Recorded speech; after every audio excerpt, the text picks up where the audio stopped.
जय श्री राम। आज की वीडियो शंख के बारे में है। कितने प्रकार के शंख हैं, उनके प्रयोग कैसे करने हैं और व्यक्ति का इनके जीवन पर क्या सकारात्मक असर आता है, उसके बारे में आज की वीडियो बनाई है। शंख जो है एक प्रकार का समुद्री जीव है जो सर्वमान्य है और व्यक्ति जब इसको अपने जीवन में उपयोग में लाता है तो उसके जीवन में विजय, ओज, सुख, समृद्धि, शौर्य, चेतना और स्फूर्ति का प्रतीक जो है इसको माना गया है और जीवन में इसके असर आना शुरू हो जाता है। जो कोई जादू टोना या नज़र कोई आपके ऊपर करता है, ऐसे कृत्य करता है, उनका दुष्प्रभाव व्यक्ति के जीवन में उसके परिवार पर नहीं होता। देवताओं की प्रसन्नता के लिए, देवी देवताओं को प्रसन्न करने के लिए शंख का जो है उपयोग किया जाता है पूजा पाठ में। जब भी आप शंख खरीदें तो एक चीज़ का ध्यान रखें कि कभी भी खंडित और दाग वाला या बेडोल बेढंगा शंख कभी भी ना खरीदें, क्योंकि शास्त्रों में इसको त्याज्य माना गया है। तो सबसे पहले बात करते हैं हम गोमुखी शंख की। ये गाय के मुख जैसी आकृति होती है इसकी, इसलिए इसको गोमुखी शंख बोलते हैं। एक मंत्र है, गोमुखी शंखाय मम सर्व कार्य सिद्धि कुरु कुरु नमः। इस मंत्र को 108 बार जप करने से ये शंख जो है प्राण प्रतिष्ठित हो जाता है, जागृत हो जाता है। फिर शंख में गाय का दूध भरकर आचमन करना चाहिए। भवन में, अपने व्यवसाय स्थल पर इसके जल छिड़कने से आपकी जितनी परेशानियां हैं या आपकी जो मनोकामनाएं हैं और यहाँ तक कि नेगेटिव एनर्जी, वो सब समाप्त हो जाती हैं। आप स्वयं इसका अनुभव करेंगे। गोमुखी शंख के मुंह में आप जो है आप कुछ कह सकते हैं और इसको कान पर शंख को लगाकर आंखें बंद करके मौन धारण कर सकते हैं। इससे असाध्य रोगों का शमन और जो शरीर के अंदर कीटाणु होते हैं उसका नाश होता है। दूसरा शंख आता है गणेश शंख। भगवान गणपति जैसी रूप आकृति का होने से इस शंख को गणेश शंख कहते हैं। ये सफेद और पीली आभा के लिए होता है। इसका मंत्र होता है गणेश शंखाय मम सर्व कार्य सिद्धि कुरु कुरु नमः। इसको भी आपको 108 बार जपना होता है। इससे इसके अंदर ये प्राण प्रतिष्ठित हो जाएगा, जागृत हो जाएगा।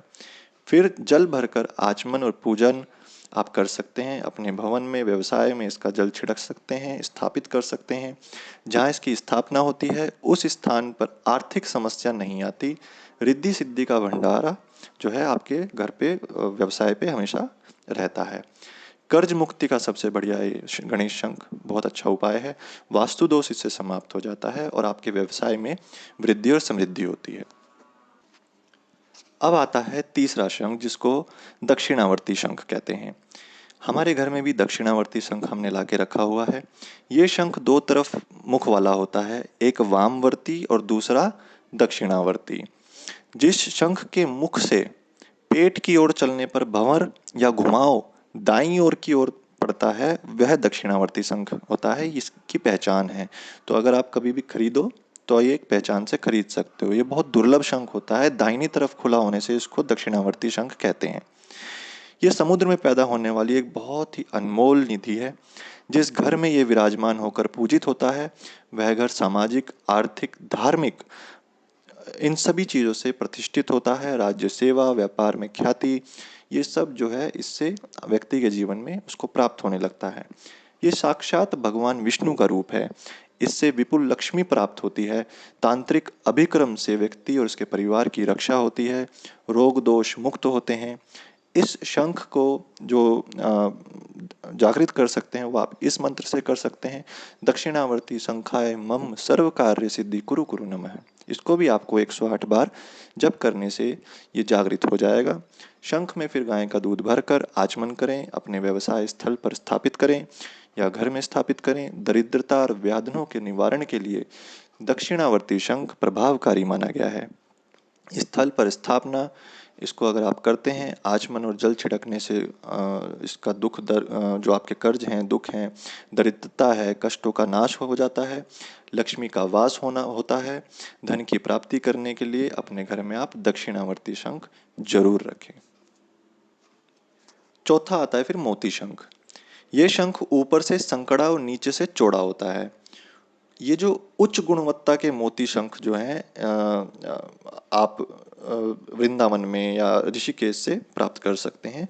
बाज़ारों में नकली मिलता है तो उससे आप थोड़ा सा सावधान रहें। मोती शंख बहुत पॉपुलर है, इसलिए ज़्यादातर लोग मोती शंख लेने की कोशिश करते हैं। बाज़ारों में आसानी से मिल जाता है, लेकिन नकली मिलता है। कोशिश करें मोती शंख असली लें। इस शंख से गंगा जल का प्रतिदिन आचमन करने से हृदय और सांस की जितने भी संबंधित रोग हैं वो ठीक होते हैं। उनके लिए ये रामबाण औषधि का काम करता है। इससे सभी असाध्य रोगों का शमन होता है। समुद्री जीव लक्ष्मी का प्रिय आभूषण है। यह जहाँ होगा समृद्धि और लक्ष्मी वहाँ स्थायी रूप से निवास करेगी। गृहस्थ जीवन हेतु यह सर्वाधिक उपयोगी कहा गया है, इसलिए ज़्यादातर लोग मोती शंख को ढूंढते हैं। इसका मंत्र है मोती शंखाय मम सर्व कार्य सिद्धि सिद्धि कुरु नमः। इस मंत्र का 108 बार जप करके आप इसको सिद्ध कर सकते हैं, जागृत कर सकते हैं, इसमें प्राण प्रतिष्ठित आप इसको कर सकते हैं।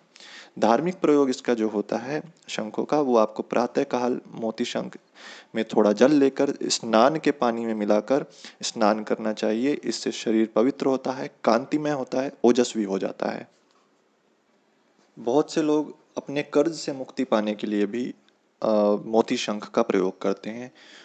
इसको करने के लिए बुधवार को स्नान करके शुद्ध वस्त्र धारण करके इस शंख पर केसर से स्वस्तिक बनाते हैं, स्फटिक माला से लक्ष्मी मंत्र जाप करते हैं और प्रत्येक मंत्र समाप्ति पर एक अखंडित चावल इसमें जो है डालते हैं। अखंडित मतलब खंडित ना हो।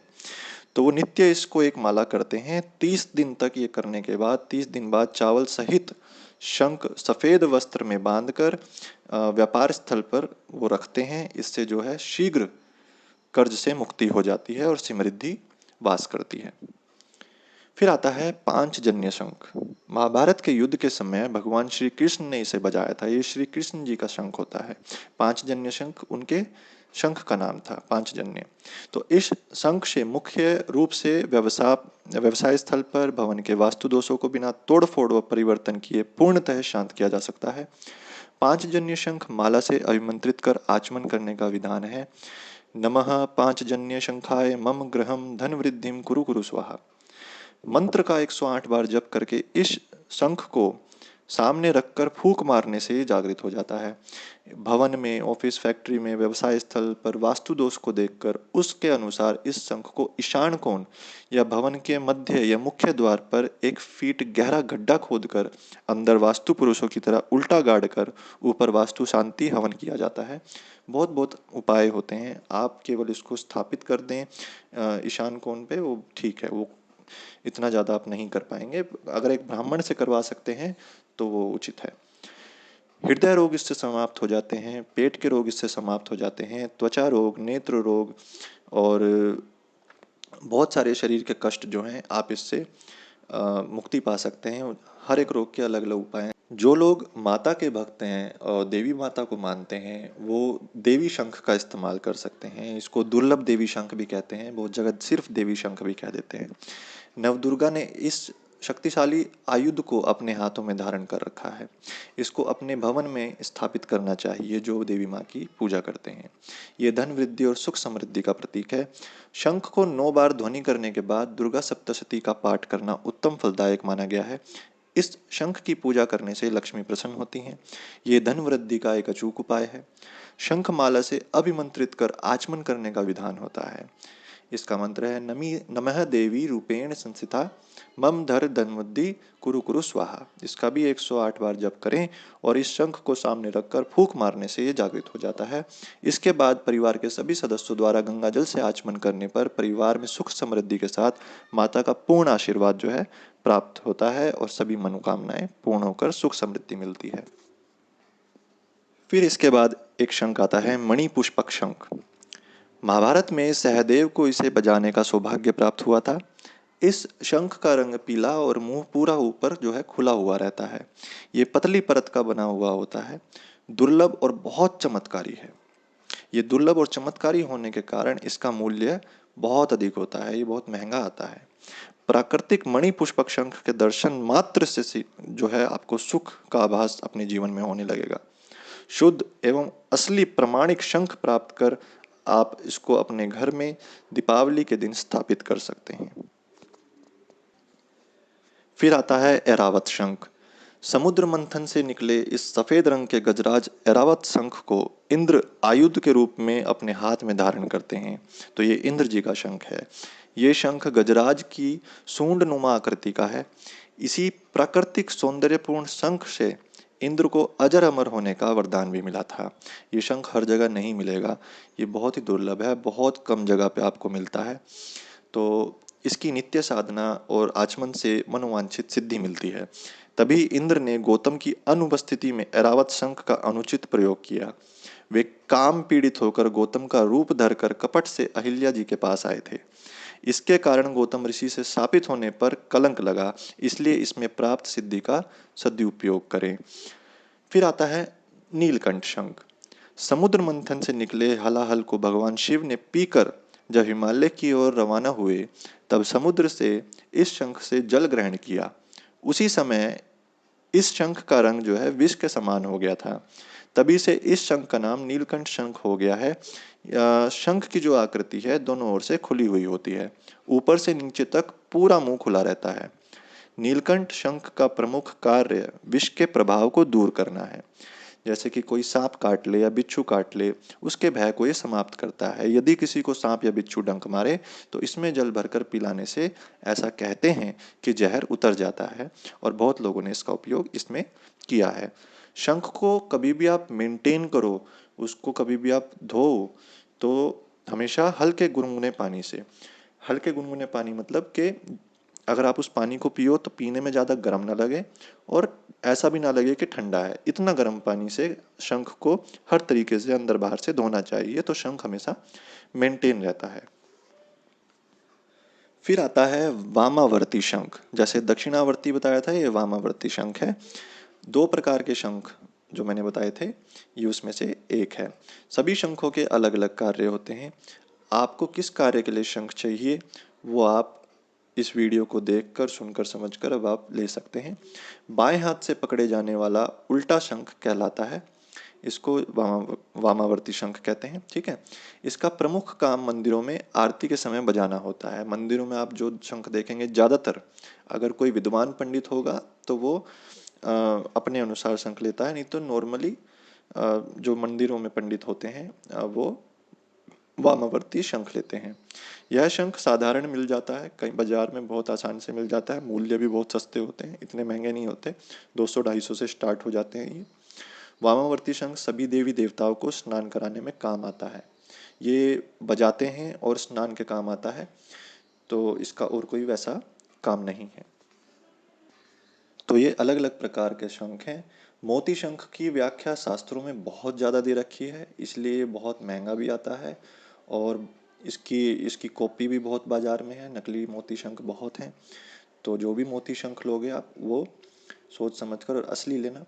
शंख की स्थापना की अगर बात करें तो प्राचीन काल से ही प्रत्येक घर में वेदी पर शंख की स्थापना की जाती है। जहाँ भी पूजा पाठ होता है वहाँ मूर्तियों के साथ साथ शंखों की को भी स्थापित किया जाता है। निर्दोष और पवित्र शंख को दीपावली, होली, महाशिवरात्रि, नवरात्रे, रवि पुष्य, गुरु पुष्य नक्षत्र आदि ऐसे शुभ मुहूर्त में विशिष्ट कर्म कांड के साथ स्थापित किया जाता है। रुद्र, गणेश, भगवती, विष्णु भगवान आदि के अभिषेक के समान ही शंख का भी गंगाजल, दूध, घी, शहद इन सब पंचद्रव्यों से अभिषेक किया जाना चाहिए। इसका धूप, दीप, नैवेद्य से नित्य पूजन करना चाहिए, और लाल वस्त्र के आसन पर हमेशा इसको स्थापित करना चाहिए। शंखराज सबसे पहले वास्तु दोष दूर करते हैं। जिस दिन से आप इसको अपने घर में स्थापित करेंगे, वास्तु दोष अपने आप समाप्त होने लग जाएगा। ये सत्य है, इस बात को सत्य मानिए। मान्यता ये है कि शंख में कपिला यानी कि जो कपिला गाय है उसका दूध भरकर भवन में छिड़काव करने से वास्तु दोष दूर हो जाते हैं। परिवार के सदस्यों द्वारा आचमन करने से असाध्य रोग एवं दुख दुर्भाग्य दूर होते हैं। विष्णु शंख को दुकान में, ऑफिस में, फैक्ट्री में, हर जगह आप स्थापित कर सकते हैं। इससे वहाँ के वास्तु दोष दूर हो जाते हैं। घर में लक्ष्मी का वास होता है। स्वयं माता लक्ष्मी कहती है कि शंख उनका सहोदर भ्राता है। शंख जहाँ पर होगा वहाँ पे वे भी होंगी। देव प्रतिमा के चरणों में शंख रखा जाता है। पूजा स्थली पर दक्षिणावर्ती शंख की स्थापना करने और पूजा अर्चना करने से माता लक्ष्मी का चिरस्थायी वास होता है, क्योंकि दक्षिणावर्ती शंख साक्षात विष्णु कहे गए हैं और जहाँ विष्णु का वास होता है वहाँ लक्ष्मी तो स्वतः ही चली आएंगी। इस शंख की स्थापना करने के लिए नर मादा शंख का जोड़ा होना चाहिए। देखिए, शंख जो है वो नाद का प्रतीक है। नाद जगत में आदि से अंत तक व्याप्त है। नाद की वीडियो मैंने आपको पहले ही दे दी है, आप चाहें तो इस वीडियो को देखिए कि नाद क्या है। हमारे शरीर के अंदर भी नाद है, वो स्वतः ही बजता रहता है, लेकिन उसको सुनने के लिए थोड़ी साधना करनी पड़ती है और उसका तरीका भी मैं आप चैनल पर बता चुका हूँ। सृष्टि का आरंभ भी नाद से ही होता है और विलय भी उसी में हो जाता है। दूसरे शब्दों में शंख को ओम का प्रतीक माना जाता है, इसलिए पूजा अर्चना आदि समस्त मांगलिक अवसरों पर शंख ध्वनि की जाती है। हिंदू संस्कृति में पूजा और अनुष्ठान के समय शंख बजाने की परंपरा है, जो बहुत पुरानी है। फिर चाहे वो जैन हो, बौद्ध हो, शाक्त हो, शैव हो, वैष्णव हो, आदि सभी संप्रदायों में शंख ध्वनि शुभ मानी गई है। अब इसमें एक बात ये आती है कि क्योंकि शंख पानी से निकलता है और पानी को जीवन से जोड़ा जाता है, इसलिए इसे जीवन का प्रतीक भी माना गया है। और एक और जो इसमें बात आती है कि किसी राज दरबार में राजा के आगमन की सूचना पहले टाइम पर शंख बजाकर दी जाती थी और सबसे प्रचलित शंख ध्वनि युद्ध के प्रारंभ और अंत की सूचना के लिए भी किया जाता था। महाभारत युद्ध में शंख ध्वनि की विशद चर्चा है। सबके पास अपने अपने शंख थे। कृष्ण जी के पास अपना शंख था, भीम जी के पास अपना था, युधिष्ठिर का अपना शंख था, नकुल और सहदेव, दुर्योधन, कृपाचार्य और द्रोणाचार्य के पास अपने अपने शंख थे। तो कई योद्धाओं के शंखों के नाम, और जो है आप महाभारत उठा के पढ़ेंगे तो उसमें सबके नाम लिखे गए हैं। तो कृष्ण जी के शंख को पांचजन्य शंख की विशेष महत्व बताई गई है, जो मैंने स्टार्टिंग में बता दिया वीडियो को। जहाँ तक